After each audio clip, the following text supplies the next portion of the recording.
That's dope. Welcome back to the channel. Koi Charisma here. We have a J. Cole album tier list on the docket today. This is something that I've been thinking about for a while now. Like a while.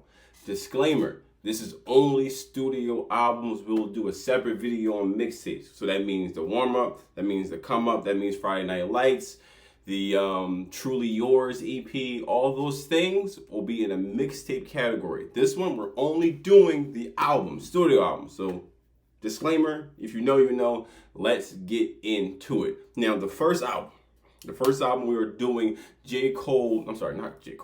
Cold World, The Sideline Story, first album, debut album, right? We're going to get into that. Now, does it belong in trash, mid, solid, good, great, or the goated category?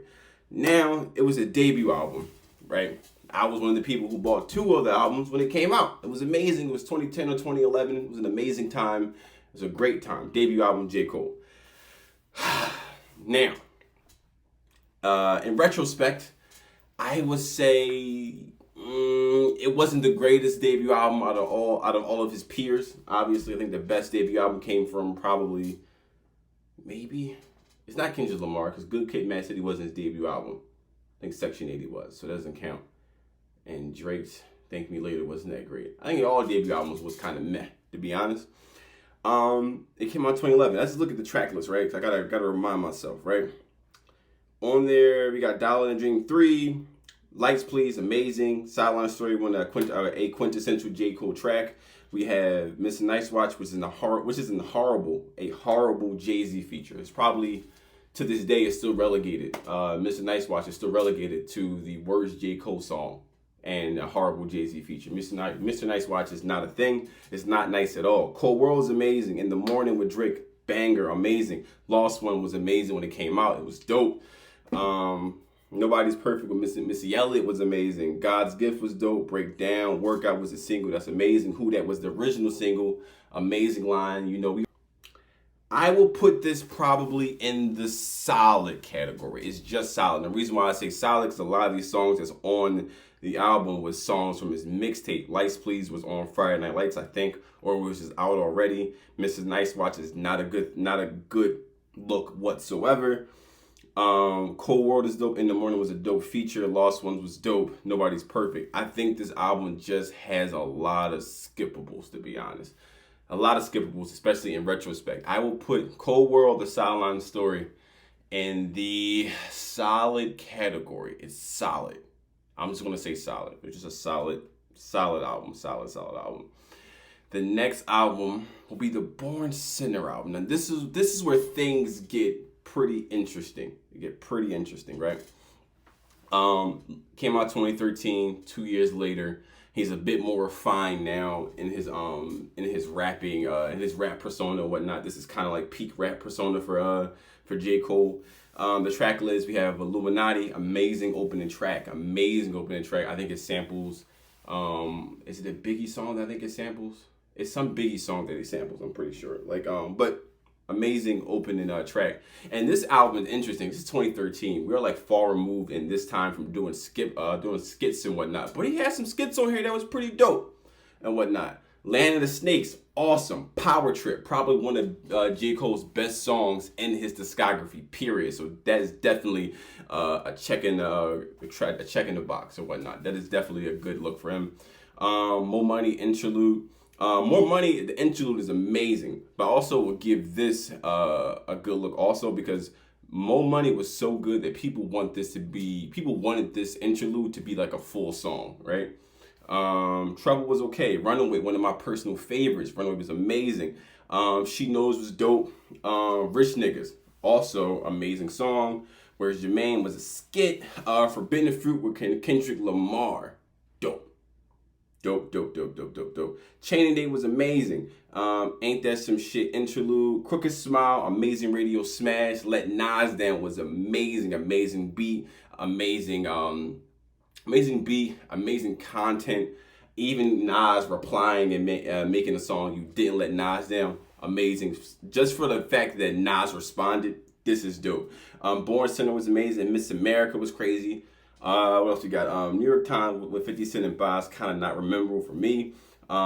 Is she gonna pop? Nah, niggas knowing sparks will fly. Cause this is the deluxe one, so it has 21 songs.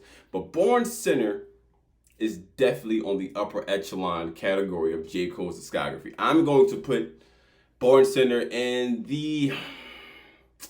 I'm gonna put it in the great category. This is great. This is great. This is great. This is definitely great. This is a great album. If you're thinking about, like, if I had to like introduce J. Cole to a person who don't know who J. Cole is, and I want you to understand him as an artist and get the best reception, I'm definitely gonna pull a bunch of songs from Born Sinner. I'm gonna go with great. The next album that we have 2014 Forest Hill Drive. Intro's amazing.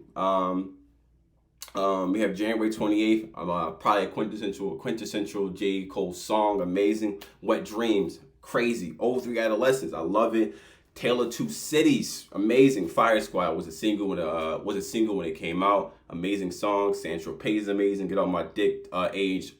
Crazy Well wasn't a song that people loved initially when the album first came out, but now when you think of 2014 Forest Hill Drive, you do think of Get Off My Dick. No Role Models. Do we even need to speak on it? Like No Role Models is probably top 5 song in J. Cole's discography for talking about hits.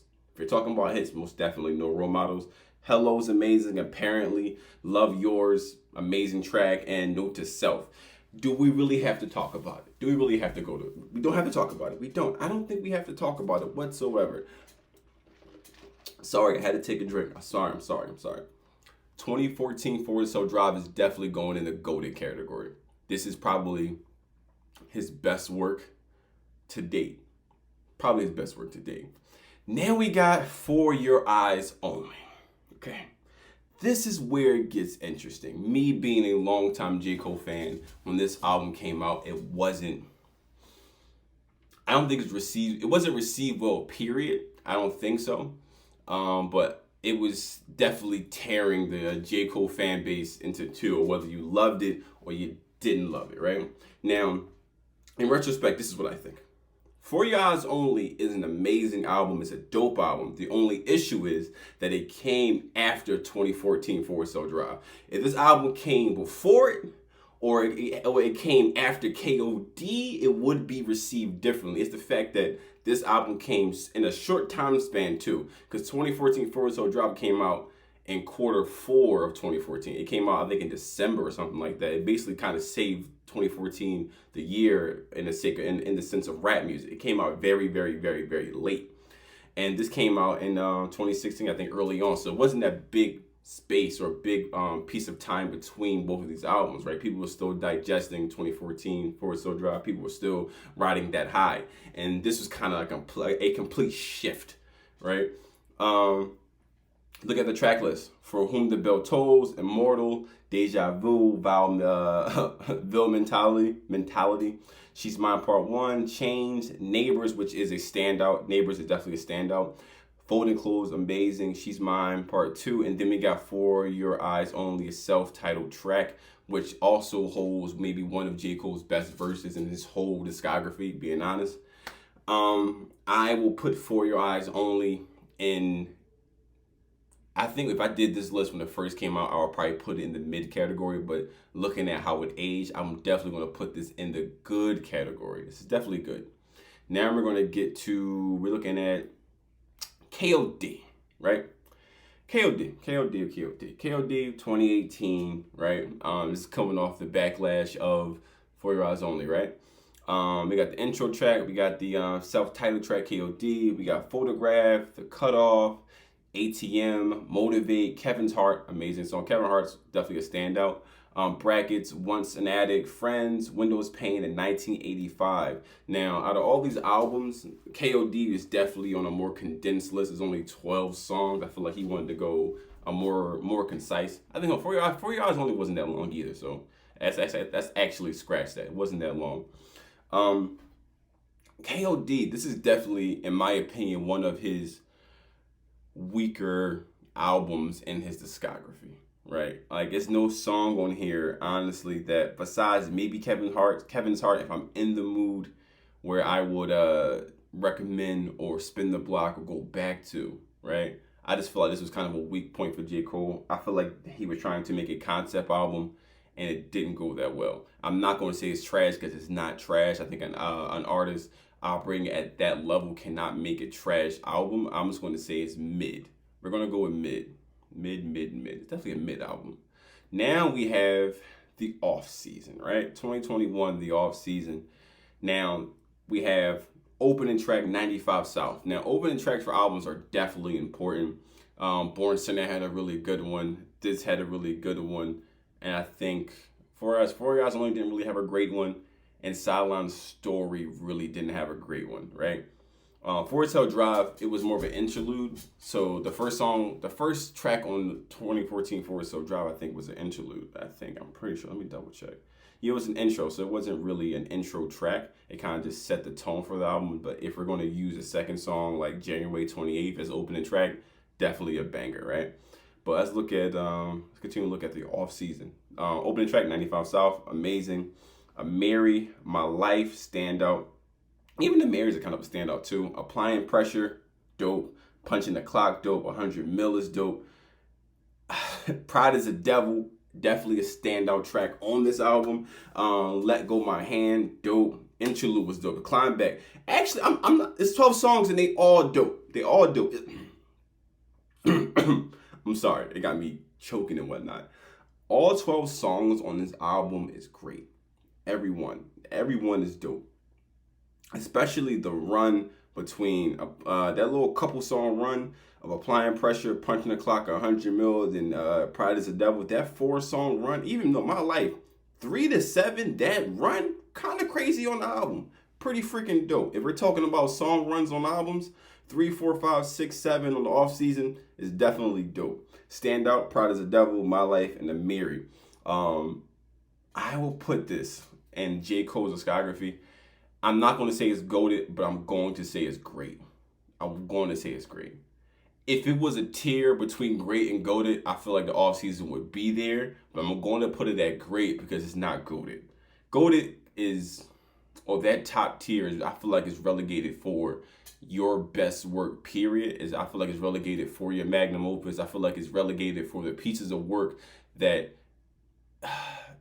represents the artist in the totality. Like, for example, like I feel like a Drake Take Care will be in his goated. I feel like a Kanye's Graduation would be there. I feel like a Jay-Z's American Gangster or a Black Album or Volume 2 will be in his top tier list.